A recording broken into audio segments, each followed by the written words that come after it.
for Ryan. Thank you, Mr Deputy Speaker. The Prime Minister is right when he says that there has never been a more exciting time to be an Australian. And as a member for Parliament with one of the world's leading universities, the University of Queensland, which is in the top 10 in the world for commercialisation in my electorate, I can say with great confidence and enthusiasm there's never been a more exciting time to be the member for Ryan. Mr Deputy Speaker, Australia is leading the world in this information age, and through the Coalition Government's unprecedented investment in science and innovation, the opportunities for Australians have never been greater. The Coalition Government's overarching policy on science and innovation is the National Innovation and Science Agenda. Released in December last year, the National Agenda is geared toward exploiting Australia's natural strengths in science, innovation and technology to secure Australia's future prosperity and high standard of living. The Turnbull Government's National Innovation and Science Agenda will create a modern, dynamic 21st century Australian economy and will transition the Australian economy from a winding-down mining boom to a burgeoning ideas boom. The Coalition Government, through the National Innovation and Science Agenda, has committed $1.1 billion in funding to incentivise innovation and entrepreneurialism, reward risk-taking and promote science, maths and technology. This agenda involves a number of key measures delivered through the Department of Education and Training, including $1.5 billion over the next 10 years for the NCRIS, National Collaborative Research Infrastructure Strategy, to provide long-term funding certainty as part of a broader package of $2.3 billion in new funding for research infrastructure. $885 million for a new research support program to provide flexible funding to our universities, $948 million for a new research training program to support our next generation of researchers, $64 million to encourage Australian students to study STEM subjects at school, the opening up of the Linkage Project scheme from July this year to accept applications year-round from researchers, and the introduction of the first ever National Impact and Engagement Assessment to assess the benefits of university research and encourage collaboration between universities and industry. The National Collaborative Research Infrastructure Strategy, or NCRIS, is making possible some truly groundbreaking scientific research in universities and research facilities around Australia. One of the projects being funded is the Australian National Imaging Facility, a $130 million project which is providing state-of-the-art imaging capabilities for use by the Australian research community. The National Imaging Facility, which is being led by the University of Queensland, provides researchers with 12 new flagship instruments across 10 nodes based at 5 institutions. One of the flagship instruments funded by the NCRIS is a multi-million-dollar 7 Tesla whole-body MRI scanner located within the Centre for Advanced Imaging at the University of Queensland in my electorate. The Centre for Advanced Imaging, through the use of this 7 Tesla MRI scanner, is performing the most advanced cardiac imaging in the Southern Hemisphere. The MRI scanner provides still and moving images of the human heart, which are used by researchers in the investigation of techniques relating to the diagnosis and treatment of heart disease. In addition to our commitment of $1.5 billion to secure the future funding needs of the NCRIS, the government has also committed $814 million in funding for 2 large-scale, internationally significant science research programs, the Australian Synchrotron and the Square Kilometre Array. The Australian Synchrotron, which will receive $520 million in government funding over the next 10 years, is a world-class research facility that uses accelerator technology to produce a source of light 1 million times more powerful than the sun. It is the single largest piece of scientific infrastructure in the Southern Hemisphere and has applications in a wide range of fields. Some of the research projects in which the synchrotron is currently involved include protein analysis to assist in the development of cancer drugs, an examination of the efficacy and safety of chromium supplements in dieting, and the development of an imaging process that reveals how cerebral malaria causes brain damage. The Square Kilometre Array, which will receive $294 million in funding from the government over the next 10 years, is a next-generation radio telescope project involving collaboration from more than 20 different countries around the world. And I acknowledge the great work done by Professor Peter Quinn. Mr Deputy Speaker, these research projects are truly awe-inspiring, and while most of us struggle to understand the complexities of these large-scale, internationally significant research projects, we should not lose sight of the fact that we are all players in this information age. Science and technology touch us in our everyday lives, whether we realise it or not. The Square Kilometre Array will be the largest and most sophisticated radio telescope on Earth. And we are constantly adapting and evolving in the ways in which we live and work. Many of the members in this place, including myself, come from a business background. Some of us come from small, owner-operated businesses, others from large, multinational corporations. And with almost 50 years between the youngest and older members of Parliament, the collective experience of members spans literally decades. Some of us remember a time when, in business as in life, the internet was unheard of. But for most of us, our experience is one of pervasive interconnectivity between business and consumers. This interconnectivity has brought with it unprecedented gains in productivity, and it has changed the way we live and work and transformed the way we consume goods and services.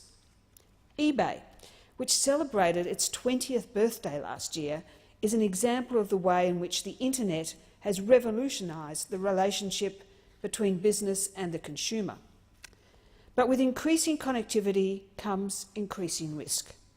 As businesses and consumers become more connected online, the pace at which commercial and personal information is generated, stored and utilised by business continues to grow exponentially.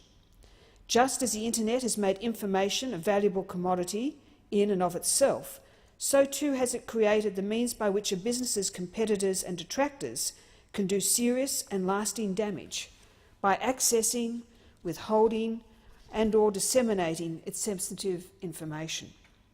Data breaches can cause catastrophic financial and reputational damage for a business and can potentially bring physical harm to individuals. Recent examples in Australia include the Department of Education and Training in Queensland, Aussie Farmers Direct, Kmart, David Jones and the Maroochy Shah Council, as it was then known. In this digital age, data breaches are soaring. Many businesses are oblivious to the risk, and when a breach does occur, they don't know where to turn. This is where AusCert comes in. AusCert, based at the University of Queensland in my electorate of Ryan, is an operational cyber emergency response team, the first CERT in Australia, and has been helping public and private organisations prevent, detect and respond to cyber attacks since 1993. AusCert is self-funded, not-for-profit and independent of government. AusCert's membership includes 177 schools, 46 universities and 12 TAFEs. Member organisations range in size from 1 to 200 network users to more than 20,000 network users.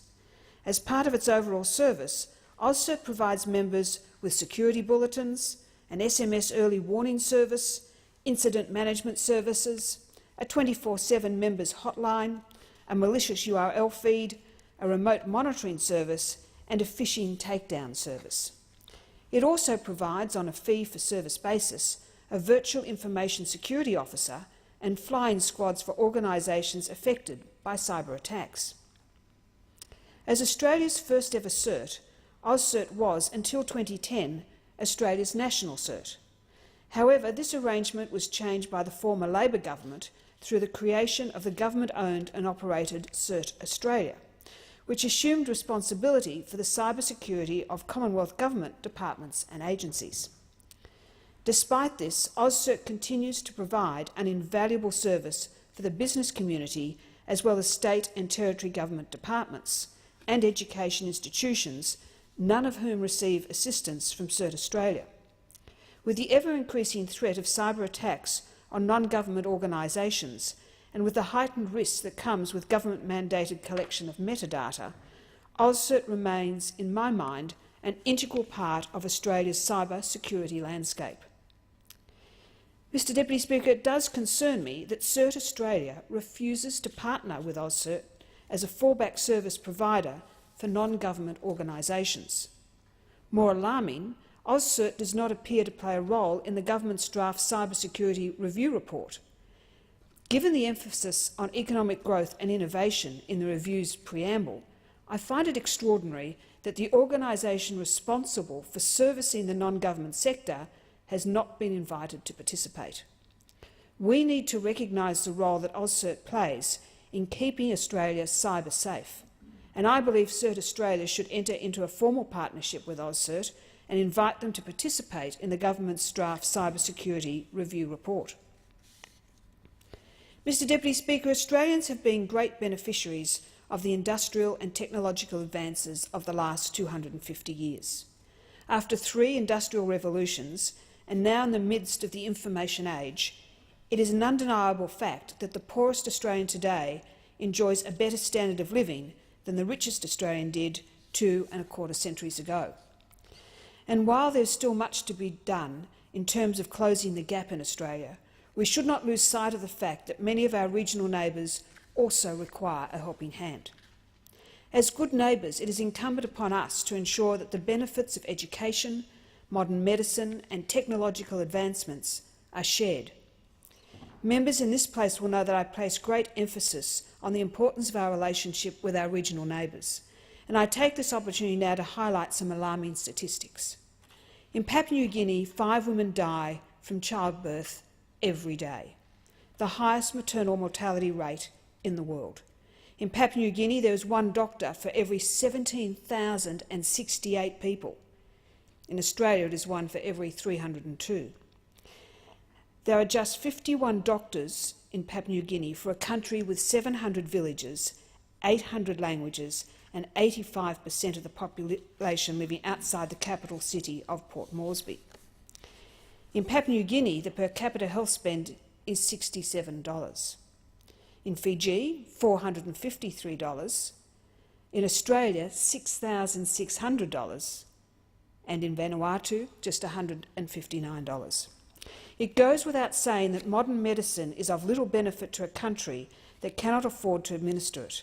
And through Cyclone Winston in Fiji and Cyclone Pam in Vanuatu, we see how natural disasters stretch the capacity of these countries' already under-resourced public health systems and highlight the necessity of Australia's aid program in the Pacific. There is no doubt that Australia is a generous provider of foreign aid. In this financial year alone, the Australian government will provide an estimated $4.052 billion in official development assistance, making Australia the 13th most significant donor in the OECD.